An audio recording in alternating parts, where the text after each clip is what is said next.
On the evening of September 22nd, 1980, Buffalo had been having on and off rain during the day.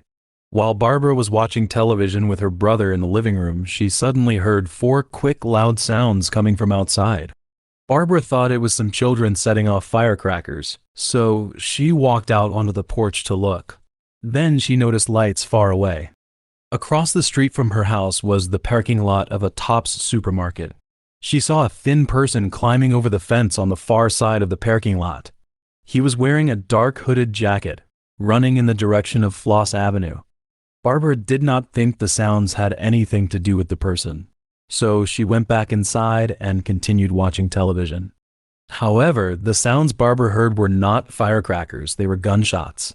Minutes later, after receiving the report, two officers arrived at the Tops supermarket parking lot.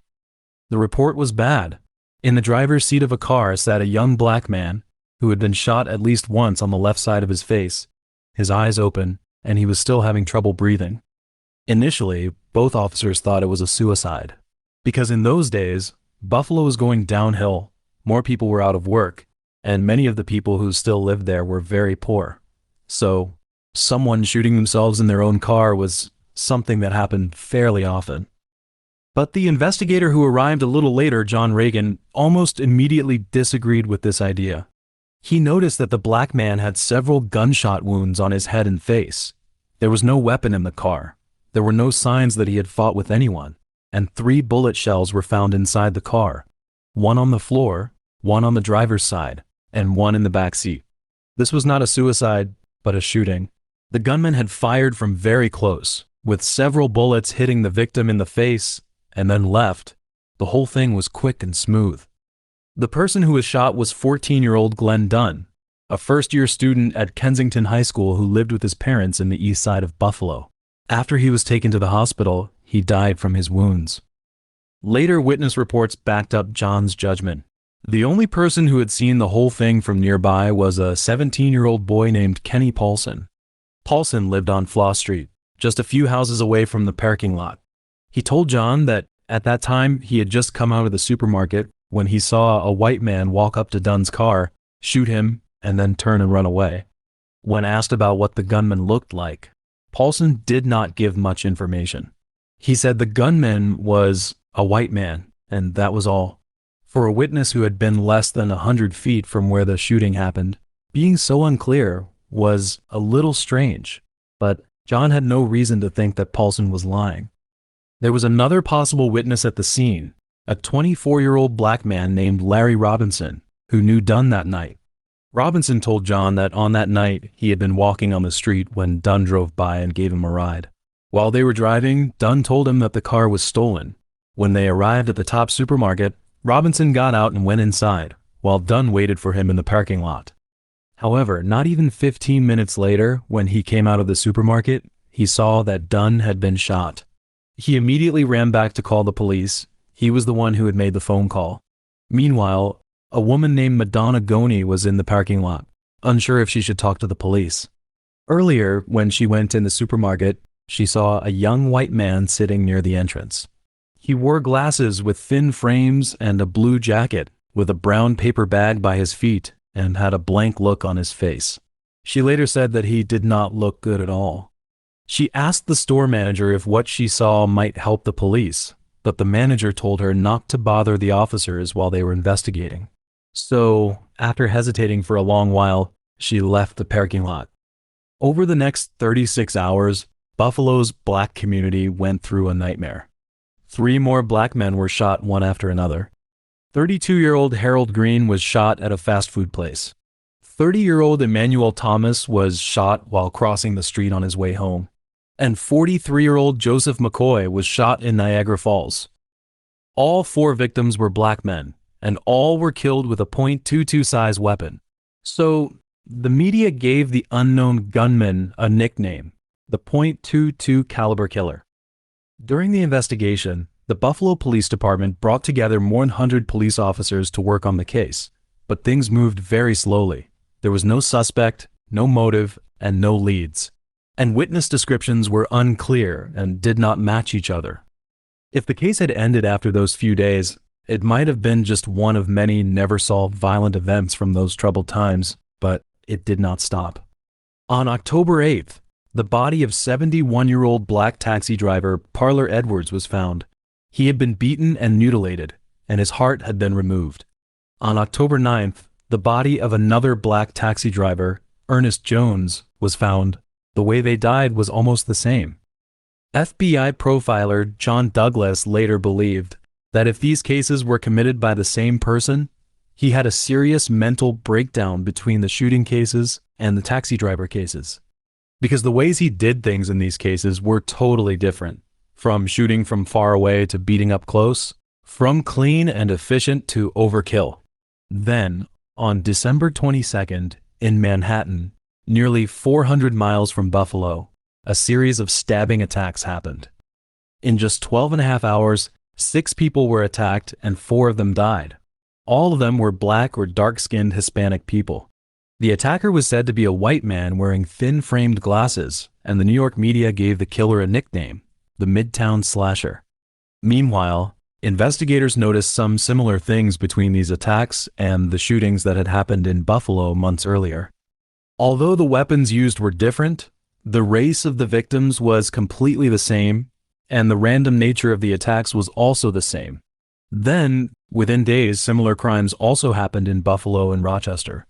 31-year-old Roger Adams was stabbed to death, and 26-year-old Wendell Barnes was stabbed to death.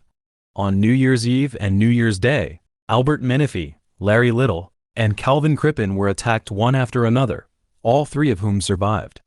In those days, no one knew where the killer was, and no one knew where he would attack next either. In the end, the truth of the case came from a place that no one had expected: Fort Benning, Georgia, a United States Army base. In January 1981, a 25-year-old new soldier named Joseph Christopher caught the attention of the military police. Joseph's recent behavior had become more and more strangely. He first shaved his head with a razor and started thinking that the army was poisoning his food. Then, on January 18th, he attacked a black soldier in the shower with a small kitchen knife. While he was held in the base prison, his behavior got even worse. He cut his own groin with the blade of a disposable razor, trying to kill himself. He was then moved to the mental health ward of the base hospital. In that place, facing an army nurse, Joseph spoke the most important words in the whole case. The nurse was Captain Bernard Burgess. According to what was said later in court, Joseph had approached him and asked if he had heard about the Buffalo killings reported in the newspapers and on television. He said he had not heard of them. Then, Joseph told him that he was the one who had killed those people. Burgess asked him what he had used to kill them, and Joseph said, a .22 caliber weapon. Burgess asked him why, and Joseph's answer was, it was just a sudden emotional impulse, something he had to do. Days later, Joseph repeated a similar statement to another nurse, and also said that all of his victims were men who were not white, and he had to kill blacks. Then, Army investigators got in touch with the Buffalo Police Department. In April 1981, officers searched Joseph's home in Buffalo and the family hunting cabin in Ellington. There, they found a lot of .22 caliber bullets, a cut-off .22 rifle barrel, several knives, and the shell casings found at the scene where Dunn was killed matched the weapons taken from his home. Around the same time, officers set up an identification process. Madonna, the witness who had seen the gunmen near the supermarket entrance, picked out the same person from a photo lineup: Joseph. After Joseph got arrested and confessed at Fort Benning, investigators in Buffalo and New York City put the cases from both places together. They confirmed 4 victims in the shooting cases, 4 in the Manhattan stabbing cases, and 2 cases in the Buffalo and Rochester.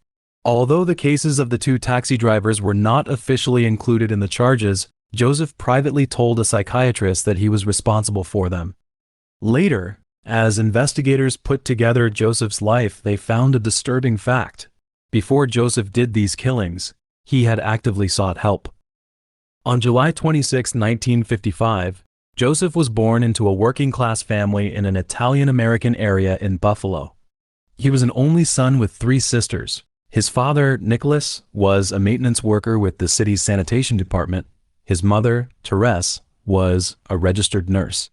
Nicholas was a person who loved the outdoors and a hunter who had taught Joseph how to shoot and use guns from a young age. In 1974, Joseph dropped out of high school and made money by doing odd jobs, doing small jobs for neighbors, running errands for furnace repairmen, and eventually he found maintenance work at Canisius College, where he met an older woman who was a gun club instructor. The two became a couple, and because of her, he joined the club and got a National Rifle Association handgun teaching certificate. However, two later events hit Joseph very hard. In 1976, his father died. In 1978, because of age issues, his girlfriend chose to break up with him. Then, Joseph began acting strangely, as if something was bothering him.